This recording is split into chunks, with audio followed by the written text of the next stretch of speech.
Well, good afternoon, everyone. By now, I'm sure you're all aware that the United Federation of Teachers, President Michael Mulgrew, unilaterally walked away from our negotiations concerning a new teacher evaluation system. This is deeply regrettable because after many days of round-the-clock negotiations, we had resolved nearly all the outstanding issues raised by the state teacher evaluation law.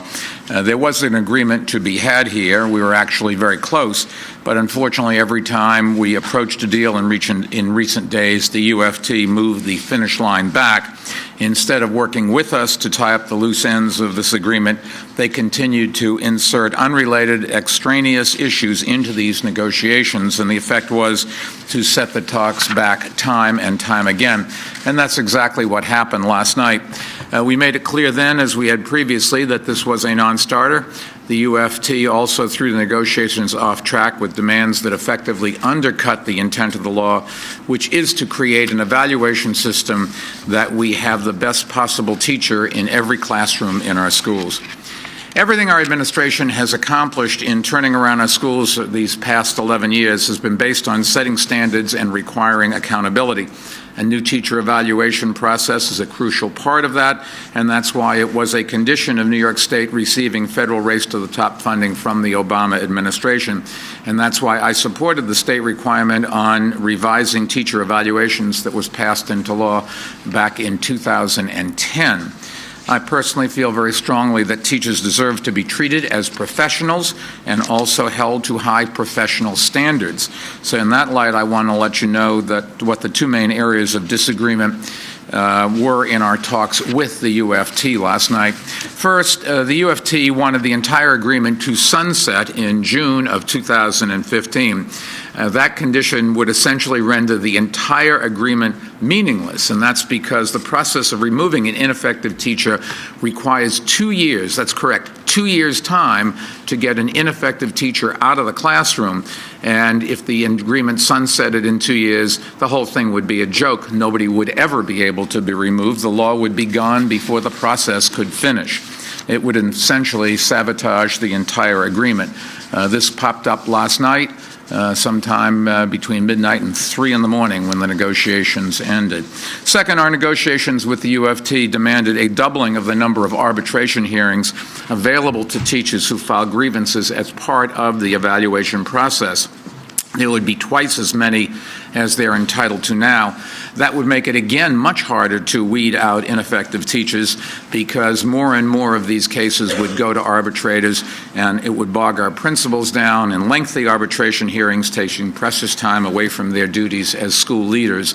As it is now, we don't have enough time to do it. Doubling the number would just make the whole thing die of its own weight. In addition, in the last minute, in the middle of the night, the UFT insisted on changing the method of scoring teacher evaluations in a way that would have ensured that fewer teachers were rated ineffective. So the bottom line is, in failing to reach an agreement, those were the unfortunate reasons why, and the saddest part is that our students will pay the cost. They'll pay the cost when they are denied the candid professional evaluations for teachers that would have helped them become better teachers. They'll pay the cost when we can't weed out the ineffective teachers who just aren't up to the job, even after they're given professional guidance and help.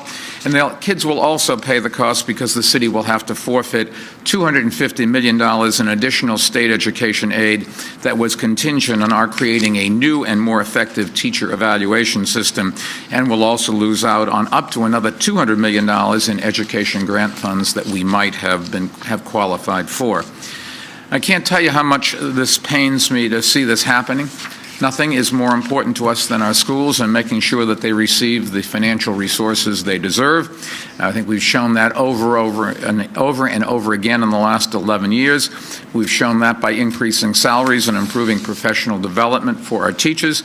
And remember that in recent years, when the national recession reduced the revenues available to fund city services, we made hard choices about what services had to be cut and where. But we made an exception when it came to our schools. even when we faced shrinking revenues, we actually shifted funds from other agencies so that we could increase the share of funding for our schools coming from city tax dollars, while the state cut back how much money they were sending us. Our students benefited from the extra city tax dollars, and so have our teachers.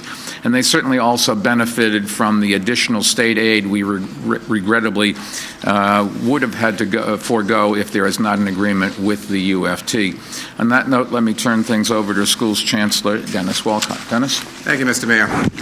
Last night, after I left the Panel for Education Policy meeting, I went back to the UFT headquarters along with my team who were there already to sit down with Mr. Mulgrew and his team to continue negotiations for our evaluation deal.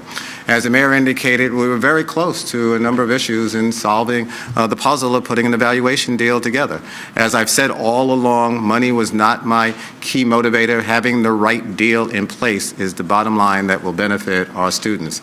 And as the hour wore thin and the night turned into day or early morning, the right deal was not on the table. We were very, very close, extremely close as far as cementing a deal. But at the same time, as the mayor indicated, new issues came up, new proposals came up, and we left at 3 o'clock in the morning without a deal. And I want to be very, very clear about that. We left there without a deal.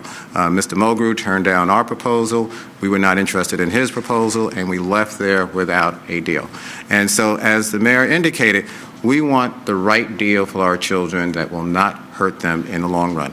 Sunsetting was a key part of that discussion, because how can you put a system in place which sunsets in 2 years, and as the mayor indicated, 2 years exactly when 2 years of ineffective would basically remove a teacher. That is unacceptable. In addition to that, dealing with the arbitration days, we also found that as a non-starter, and the proposal that the UFT offered, we did not accept at all. So again, we are very close. Hopefully something can happen, but the reality is that we did not have a deal last night. We're always interested in listening, and I continue to listen. I'm always the eternal optimist, but right now it looks bleak. Mr. Mayor? Dennis, thank you. Let me summarize the announcement for our Spanish-speaking New Yorkers. La negociación para un sistema de evaluación para maestros ha fallado. El sindicato ha hecho demandas con un fin de debilitar la intención de esta ley, y por lo tanto nuestra ciudad va a pedir más de $250 millones en subsidios para nuestro sistema escolar. Los que más pierden el día de hoy son nuestros niños, que merecen buenos maestros y una buena educación. And with that, we'll be happy.